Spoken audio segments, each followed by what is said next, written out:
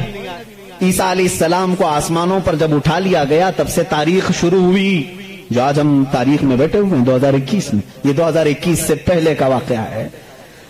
اب تاریخ وہاں سے شروع ہوئی، ٹھیک 570 سال گزر چکے تھے، عیسیٰ علیہ السلام کو آسمانوں پر اٹھا لیا گیا، جھگڑے چلتے رہے عیسائیوں کے اور یہودیوں کے، یہ ان کو قتل کرتے تھے وہ ان کو قتل کرتے تھے، کئی بار بیت المقدس کو لوٹا گیا، کبھی عیسائی وہاں پر قابض ہوتے تھے کبھی یہودی قابض ہوتے تھے، کیونکہ عیسائیوں کے لیے بھی مقدس تھا یہودیوں کے لیے بھی مقدس تھا، لڑائیاں چلتی رہتی تھی، وہ عیسیٰ علیہ السلام کو گالیاں دیتے تھے اور ان کو کہتے تھے کہ وہ فلاں سے پیدا ہوا فلاں سے پیدا ہوا، بی بی مریم کو زنا کی تہمت لگاتے تھے۔ عیسائی صفائی دیتے رہتے تھے، نہیں وہ اللہ کی طرف سے آئے تھے، بعد میں پھر ان کا بھی بگڑ گیا عقیدہ، نہیں اگر یہ بار بار کہہ رہے ہیں کہ عیسیٰ کے باپ نہیں تھے کیسے ہو گئے، تو عیسائی بولنا شروع کر دیا ان کا باپ تو اللہ ہی تھا، خدا ہی تھا، تو یہ ان سے بچنے کے لیے اسی ٹینشن میں 550 سال چلے گئے۔ پھر میرے آقا صلی اللہ تعالی علیہ وسلم تشریف لائے، جب مدینہ طیبہ میں آئے تو ان لوگوں کے جھگڑے دیکھے، مدینے میں عیسائی بھی تھے یہودی بھی تھے، اور حیرت کی بات میں آپ کو بتاؤں، مدینے میں عیسائی بھی تھے یہودی بھی تھے، کیوں تھے یہ لوگ پہلے سے یہاں پر؟ بڑا طویل واقعہ ہے، یہ گاؤں بھی نہیں تھا شہر بھی نہیں تھا کچھ بھی نہیں تھا، مدینہ کچھ بھی نہیں تھا۔ ایک بار یمن کا بادشاہ وہ حج کے لیے آیا تھا خانہ کعبہ کا طواف کرنے کے لیے، اس کے ساتھ 700 علماء تھے، کتنے 700 علماء تھے۔